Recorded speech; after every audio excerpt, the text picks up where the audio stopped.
كلاي ملأخت يوحنس حقن فقرن بزح جزي زعبا أرستات نايزرربنا إيان جناها وحد إيو عب تكبار زقلت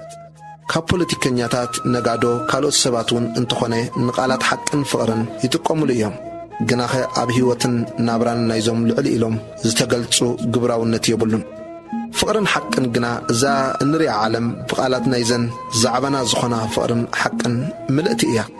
فلوطات مزامور ناي مسغانا بوستكارد لب ولدات صحفات نهزبتات مغوسا سناي دليتات صبوق حلمتات بهلاون لمداوي مغلصيتاتنا اب نكافلم نغرات اب حزن وزته قند زعباتاتناين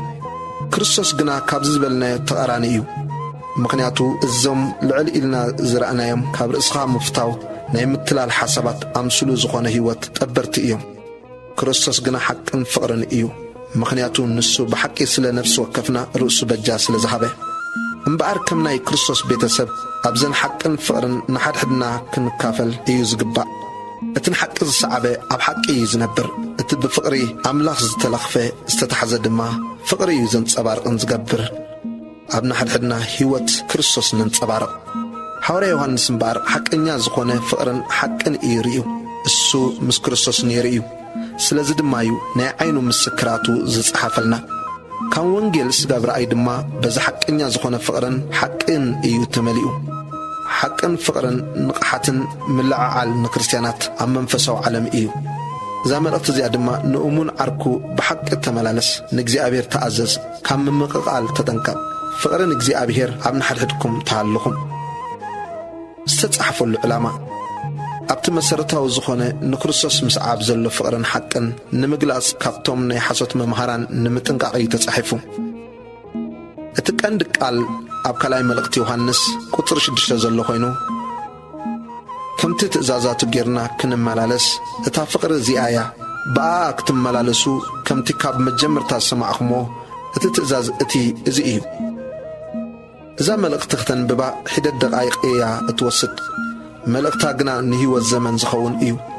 ከም ናይ ክርስቶስ ሰዓብን ወይ ተኸታሊ ጥበበኛ ኩን ንሓቅን ፍቅርን ምእዛዝ ኣምላኽ ርእስኻ ወፊ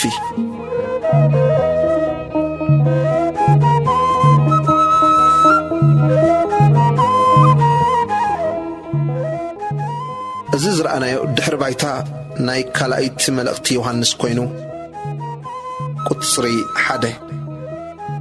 ካብቲ ሽማግለ ናብ ተሕሪት እመቤተይን ናብቶም ኣነ ብሓቂ ዘፍቅሮም ደቃን ኣነ በይነይ ዘይኮንኩስ እቶም ነቲ ሓቂ ዝፈልጥዋ ዘበሉ ኩላቶም ድማ ዘፍቅርዎም ስለ እታ ኣባና ዘላ ንዘለዓለም ከዓ ምሳና እትነብር ሓቂ ኢልና እነፍቅሮም ዘለና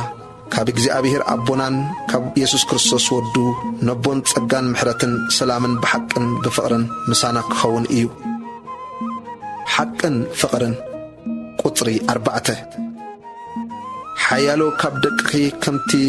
ካብ ኣቦ እተቐበልናዮ ትእዛዝ ኮይኖም ብሓቂ ዝመላለሱ ስለ ዝረኸብኩ ብዙሕ እሕጐስ ኣለኹ ሕጂ ድማ እመቤተይ እቲ ካብ መጀመርታ ዝነበረና እምበር ሓድሽ ትእዛዝ ከም ዝጸሓፍኩልኪ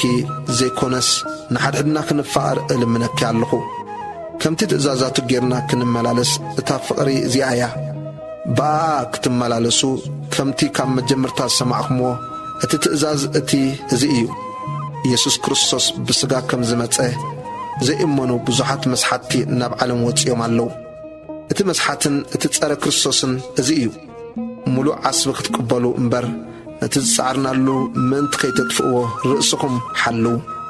እቲ ጎቦ ዝዘብል ብምህሮ ክርስቶስ እውን ዘይጸንዕሲ ኣምላኽ የብሉን እቲ ኣብቲ ምህሮ ዝጸንዕ ንሱ ኣቦን ወድን ኣለውዎ ዝኾነ ይኹን ናባኻትኩም እንተመጸ እሞ ነዚ ምህሮ እዚ እንተዘየምፀ ኣብ ቤትኩም ኣይትቀበልዎ ሰላም እውን ኣይትበልዎ እቲ ሰላም ዝብሎስ ኣብቲ እኩይ ግብሩ ሓቢርዎ እዩ ቁጽሪ 12 ናባኻትኩም ዝጽሕፎ ብዙሕ ነገር ነይሩኒ ክነሱ ብወረቐትን ብቐለምን ክጽሕፎ ኣይፈተኹን ግናኻ ሓጐስና ምእንቲ ክምላእሲ ናባኻትኩም ክመጽእ እሞ ኣፍና ኣፍ ክዛረበኩም ተስፋ እገብር ኣለኹ። ደቂ ተሕሪቲ ሓብትኺ ሰላም ይብልኹ ኣለዉ።